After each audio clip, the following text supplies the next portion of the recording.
Hello and welcome to another Tip Tuesday.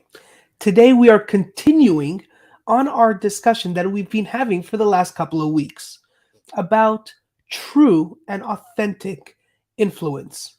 You see, if we want people to act in a certain kind of way, whether we are in a leadership position or we are just communicating with somebody, we would love it to influence them to do a certain action, right? So we've spoken about this multiple times that we are not manipulating them, but rather we are encouraging them or inviting them to take a beneficial action.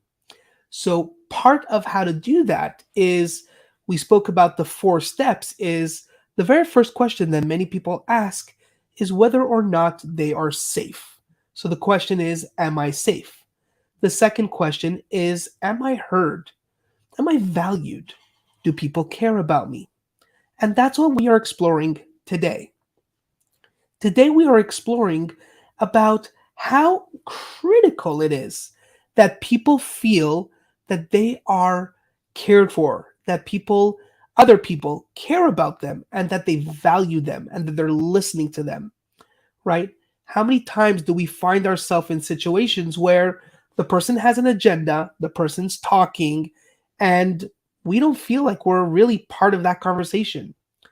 My mentor says this really, really good thing, which I absolutely love. And he says that the majority of people, right, for the most part, will never hang up when they are actually doing the talking.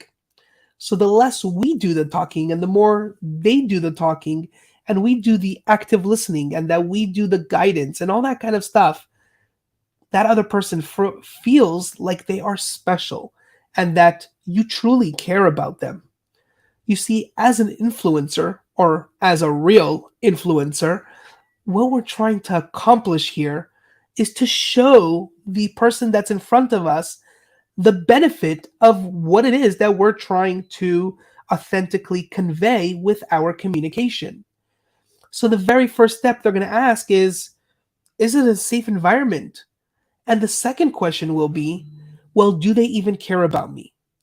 And the only way we could really show that we care about somebody is to show that we're listening and we're paying attention and that we care about the other person and what's in it for them, which is the next discussion. We're going to show them how it's directly related to them. But the only way we could really authentically get there is if we listened. We took the time, we stopped, we asked questions, and that person had an opportunity to express their thoughts and their values and what it is that is important to them. Otherwise, we would have no idea how to express the value to them by talking to them about what's in it for them. So, the very first step is to make sure that they're safe. We're here for them. The second thing is to listen to them. They need to feel like they're heard, that they're valued, that they're important. So, my question to you is, how is your communication showing that and conveying that? Are people around you feeling like they matter and that they're being heard? How about you? Were you in a certain situation where you just didn't feel like that other person cared about you? How would you have liked to see that turn differently? Let's chat in the comments below. Feel free to reach out. My name is Jeremy Kirkis, and I would love to hear what your thoughts are. And see you all again next week for part 3 of this discussion. See you all. Thanks. Bye bye.